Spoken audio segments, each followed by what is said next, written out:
সংসারে সুখ শান্তি ফিরে আনার, ফ্যামিলির গুরুত্বপূর্ণ বিষয়ে সিদ্ধান্ত নিতে পরামর্শ করবেন। ফ্যামিলি মিটিং কি করবেন? কি মিটিং? ফ্যামিলি মিটিং করবেন, পরামর্শ। এক্ষেত্রে স্ত্রী, সন্তান, ভাই, বোন, আব্বা আম্মা সবার পরামর্শ নেবেন। অনেকে আছে কারো কথা শোনে না, মনে যা চায় তাই করে, আছে না নাই? পরে আফসোস করে, পরে হাই হাই করে। কারণ যারা পরামর্শ করে এরা কোনোদিন হাই হাই করা লাগে না। চিল্লায় বলেন ঠিক কি না? টাকা পয়সা ভালো থাকলে সময় হলে প্রায়ই ফ্যামিলি মেম্বারদেরকে নিয়ে উমরায় যান। কই যাবেন?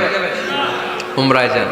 নবদম্পতি যারা বা রিসেন্টলি তোমরা যারা বিয়ে করতে যাচ্ছ, you are going to be a new couple, পারলে তোমাদের হানিমুনটা উমরায় সেরে ফেলো। পারা যাবে না? স্বামী স্ত্রী দুইজনে মিলে মক্কায় চলে যাও, আল্লাহর ইবাদত, আল্লাহর ঘরে সিজদা দিয়ে নতুন জীবনটাকে নতুন ভাবে শুরু করো। বরকত দিবে কে?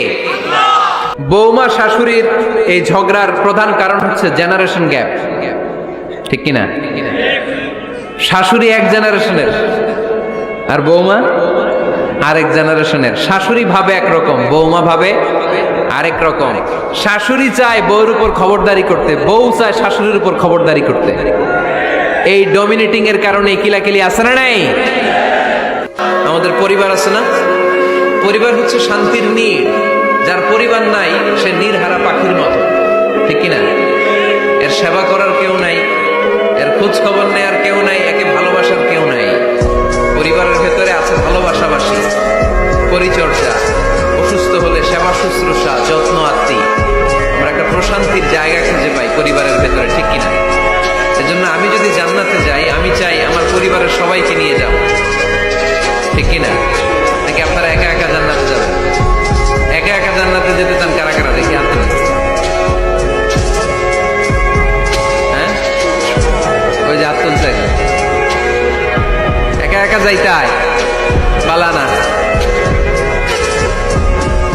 একা একা যাওয়া যাবে না, আমরা সবাই মিলে যাবো ইনশাআল্লাহ। পড়েন। এজন্য রাব্বুল আলামিন বলেন, ইয়া আইয়ুহাল্লাযীনা আমানু কু আনফুসাকুম ওয়া আহলিকুম নারা ওয়া কুদুহান নাসু ওয়াল হিজারা আলাইহা মালাইকাতুন গিলাযুন শিদাদুন লা ইয়াসুনাল্লাহা মা আমারাহুম ওয়া ইয়াফআলুনা মা ইউমারুন। সুবহানাল্লাহ পড়েন। আল্লাহ ডেকে বললেন, অবিশ্বাসীরা শোনো শোনো, তোমরা নিজেদেরকে জাহান্নামের আগুন থেকে বাঁচাও, নিজেদের পরিবার বর্গকেও ওই জাহান্নামের আগুন থেকে বাঁচাও। যে জাহান্নামের রক্ষী ফেরেশতারা খুব নির্দয়, খুব নির্মম, এদের চেহারায় হাসি নাই।